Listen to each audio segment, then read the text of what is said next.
अस्सलामुअलैकुम, welcome to conflict card रात। पिछले 24 से 36 घंटों में पाकिस्तान में 42 कैजुअलिटीज हुई हैं, जिनमें पाकिस्तान पुलिस के एहलकार भी हैं, पाकिस्तानी एफसी, पाकिस्तान आर्मी के एहलकार भी हैं। और दो तीन जो बड़े वाक़यात हुए हैं, पहला हुआ है ज़ियारत में, जहां ना सिर्फ पुलिस वालों को शहीद कर दिया गया उस पुलिस के थाने में या इंस्टॉलेशन में, बल्कि 10 से ज़्यादा जो पुलिस एहलकार थे उन्हें जिंदा पकड़ के ले गए BLA वाले, और बाद में उनको भी शहीद कर दिया गया। और ये जो चंद पुलिस वाले थे, ये 300 BLA मिलिटेंट्स के खिलाफ लड़ रहे थे। यानी कि 300 BLA के लोग जिनके पास US मेड राइफल्स हैं, US made gun side system है, वो US का इक्विपमेंट जो अमेरिका की स्पेशल फोर्सेस यूज करती रही हैं, वो उनके पास था, और वो लड़ रहे थे उस पुलिस से जिसकी ट्रेनिंग में भी इश्यूज होते हैं। अक्सर औकात बात होती है पाकिस्तान में, जिनके पास ना कोई ड्रोन फोर्स है और ना ही उनके पास कोई बहुत अच्छे गन साइड सिस्टम्स हैं, नॉर्मल वो असॉल्ट राइफल्स। तो वहां हम किसी भी किस्म की अगर ऑपरेशनल सक्सेस की बात करते हैं तो वो तो पॉसिबल नहीं है। दूसरा बड़ा अटैक होता है लिस्बेला में, जहां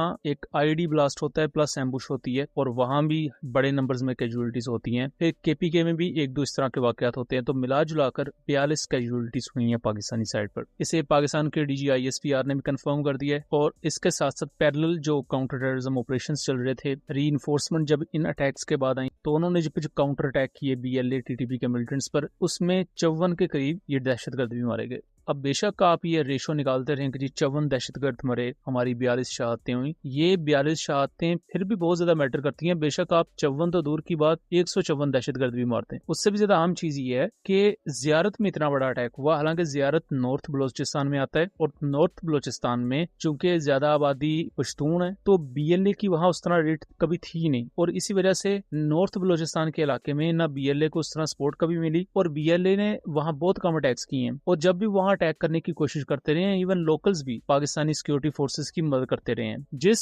जगह पर ज़ियारत में अटैक किया गया वो आबादी से और किसी भी ट्राइबल उस सेटअप से दूर थी, तो BLA को वहां एक एज था, प्लस पुलिस अंडर इक्विप्ड थी, इक्विपमेंट था ही नहीं पुलिस के पास, तो अल्टीमेटली वो बेचारे की इतनी ज्यादा शहादतें हुई हैं। तो इस पर मैंने एक ट्वीट भी वायरल किया था। हमारे एक फॉलोअर है, या हमारी एक फॉलोअर है, उन्होंने एक्स पर पूछा हुआ था कि पाकिस्तान प्रॉक्सी ऑपरेशंस क्यों नहीं करता इंडिया के अंदर, जैसे इंडिया पाकिस्तान में कर रहा है। सॉर्ट ऑफ के BLA को वो सपोर्ट प्रोवाइड करते हैं, पैसे भिजवाते हैं मिडिल ईस्टर्न कंट्री में, देन वो अफगानिस्तान में आते हैं, फिर वो BLA और TTP में डिस्ट्रीब्यूट होते हैं। तो वैसे ऑपरेशंस पाकिस्तान क्यों नहीं करता इंडिया में?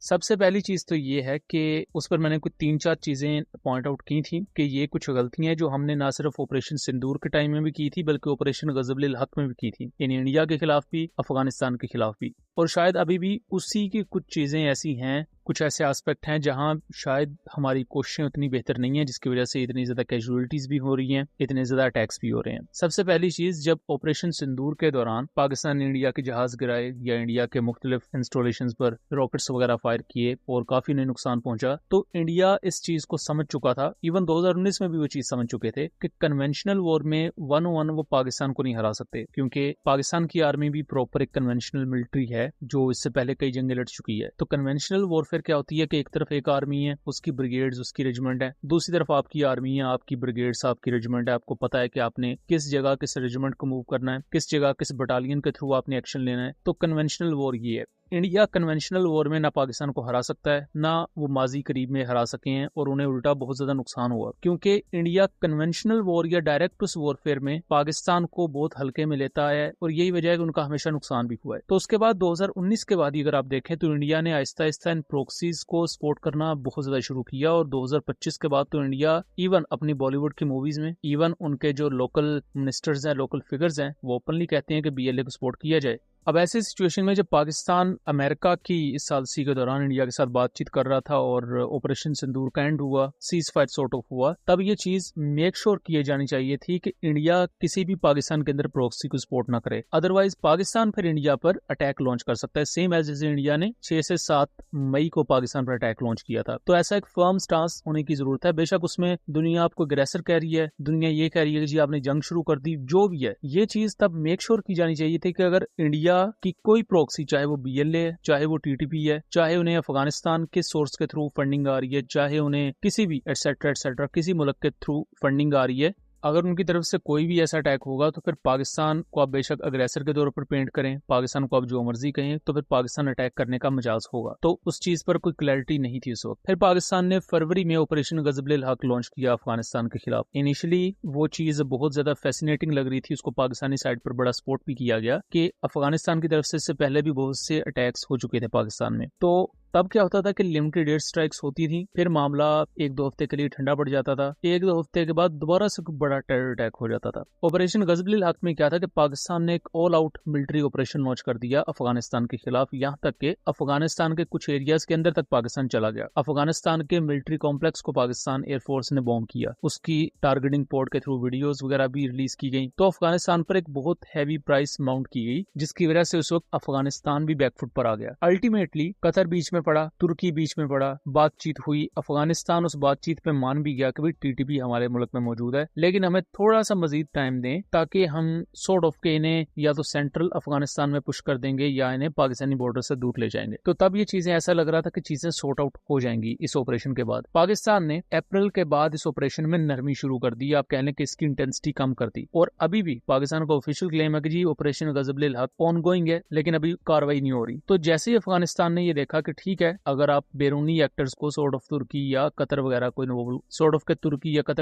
इन्वॉल्व कर लेते हो तो पाकिस्तान मिलिट्री ऑपरेशन रोक लेगा या उसमें कमी कर देगा। तो अफगानिस्तान के लिए बहुत बड़ा कुशन था, उन्होंने इस चीज को यूज किया और जो एक हमारा एम था टेररिज्म को कम करने का, वो फिर धरे का धरा रह गया। अब इस वक्त सिचुएशन ये है कि बीएलए और टीटीपी कोऑर्डिनेटेड अटैक्स कर रही है। यहाँ तक अब रिपोर्ट्स अल जजीरा की मौजूद हैं, दूसरी इंटरनेशनल मीडिया सोर्सेज की रिपोर्ट्स मौजूद हैं कि पाकिस्तान इंडिया पर तो इल्जाम लगाता ही है कि वो बीएलए को सपोर्ट कर रहे हैं। इवन इजराइल तक की जो एस्टेब्लिशमेंट है उसकी टाइज मौजूद है बीएलए के साथ, यानी कि वो भी बीएलए के साथ राब्ते में है। और बीएलए का जो नजरिया है सेम वो वैसा ही है जैसे इजराइलियों का, ज़ायनिस्ट का है, नस्ल प्रस्ती का। बीएलए कहती है कि जी हम बलोचों के सॉर्ट ऑफ रिप्रेजेंटेटिव हैं, हमने उनको बचाना है। कुर्दों का ये नजरिया है, ज़ायनिस्ट का आप देख लें, उनका ये नजरिया है कि जी पूरी जो फलस्तीन की जमीन है ये तो हमारी है, ये हम यहूदियों की है, ये हमें इतने साल पहले बता दी गई थी, ये हमसे बिलोंग करती है। सेम यही नजरिया आरएसएस में आपको देखने को मिलेगा। तो कहने का मकसद ये है कि ये एक मल्टीलैटरल वो जंग है जो इस वक्त आप पर इम्पोज की जा चुकी है, और माजी में 1-2 ऐसे आपके पास मौके थे जहां आप इस चीज को लेकर क्लियर कट पॉलिसी अपना सकते थे, और कई जगह पर बहुत क्लियर कट पॉलिसी अपनाई भी गई। मैं इसकी मिसाल दूं, जब ऑपरेशन गजबुल हक फुल फ्लेज लॉन्च था अफगानिस्तान के खिलाफ, उस टाइम पीरियड में यानी कि फरवरी अप्रैल के महीने में बहुत कम टेरर अटैक्स हुए हैं पाकिस्तान में। तो दहशतगर्दी के वाकयात की आप कह लें कि तादाद बहुत कम हो गई थी।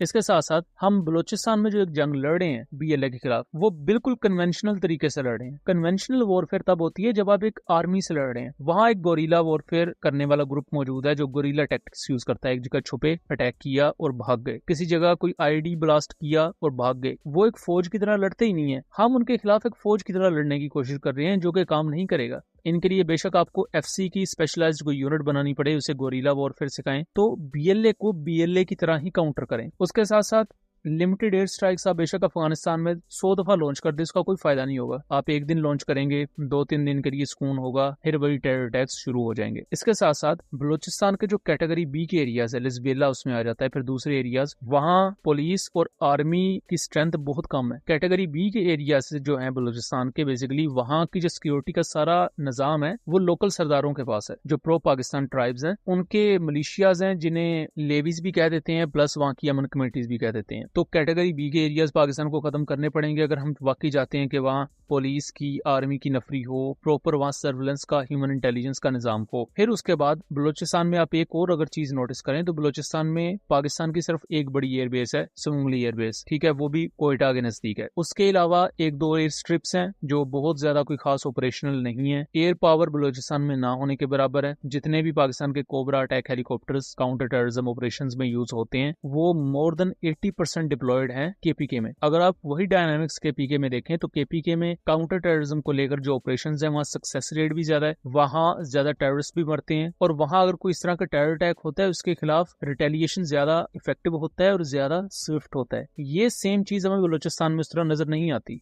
उसकी बहुत सी दूसरी रीजंस है। माजी की कुछ पॉलिसीज हमारी इस तरह की रही हैं जिन्हें ठीक करने की जरूरत है, जिसमें सारी बात है पाकिस्तान की भी गलतियां हैं। लेकिन दूसरी तरफ जो यहाँ फंडिंग वाला एस्पेक्ट है, जिसकी इवन DGISPR ने भी बात की कि इंडिया सपोर्ट कर रहा है और अफगानिस्तान के थ्रू सपोर्ट कर रहा है, तो ये एक ऐसा नेटवर्क है जो पाकिस्तान को एक 2 फ्रंट वॉर की तरफ धकेल देता है। तो यहाँ अहम चीज ये है कि अपनी तैयारी पहले आपकी होनी चाहिए। अब जैसे कि मैंने एयर पावर को हाईलाइट किया, एयर पावर बलूचिस्तान में इनफ नहीं है, ये एक फैक्ट है। इस पर बेशक किसी को बुरा भी लगे, बट ये एक हकीकत है। पाकिस्तान के जो ये MI-35 हेलीकॉप्टर्स हैं, कहाँ हैं? ये रिसेंट ऑपरेशन में कभी नहीं देखे गए। इनके स्पेयर्स का इशू है, रशिया इनके स्पेयर्स नहीं दे रहा, उसके बारे में कोई भी इन्फॉर्मेशन नहीं है। इसीलिए वाजी में भी ये बात कह चुका हूँ कि जब आप अमेरिका के AH-1Z वाइपर के लिए पे कर चुके हैं तो कोशिश करें कि अमेरिका से आपको AH-1Z वाइपर मिल जाए, ताकि आप एटलीस्ट बलूचिस्तान में तो अपनी एयर पावर की जो डेफिशिएंसी है, जो इस वक्त कमी पाकिस्तान फेस कर रहा है, वो तो आप कंप्लीट उस पर तो आप काम कर सकें, उसके बारे में आपको कोई रिलीफ मिल सके। बिकॉज अगर आपको एक बेहतर अटैक हेलीकॉप्टर उस एरिया में बड़े नंबर्स में आप डिप्लॉय कर लेते हैं और आपको मिल जाते हैं, तो इस तरह के पहाड़ी एरियाज में जहां अपने गारों को टारगेट करना है, तो वहां आप जमीनी फोर्सेस को किस तरह यूज करेंगे? इवन ऐसे एरियाज में क्वाडकॉप्टर भी कुछ नहीं कर सकते। तो इसके लिए जो अटैक हेलीकॉप्टर्स होते हैं वो एक बेहतरीन जरिया है, बिकॉज वो एक जगह पर आप कह लें कि होवर कर सकते हैं, एक ही जगह पर हवा में स्टेशनरी पोजीशन पर मुख्तलिफ एरियाज को स्ट्राइक कर सकते हैं। तो ये कुछ टेक्निकल चीजें हैं जो इस वक्त देखनी पड़ेंगी, बिकॉज अभी रिसेंटली पाकिस्तानी प्राइम मिनिस्टर और पाकिस्तानी आर्मी चीफ का दौरा भी है बलूचिस्तान में। तो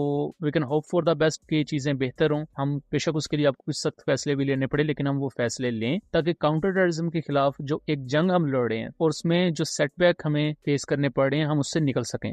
तो दोस्तों, ये था एक एनालिसिस। उम्मीद करता हूँ चीजें क्लियर रही होंगी। वीडियो पसंद आई हो तो इसे ज्यादा से ज्यादा शेयर कीजिएगा, ताकि इस तरह की मजीद इन्फॉर्मेटिव वीडियोस हम आपके लिए लेकर आ सकें। मिलेंगे अगली वीडियो में, तब तक के लिए अल्लाह हाफिज।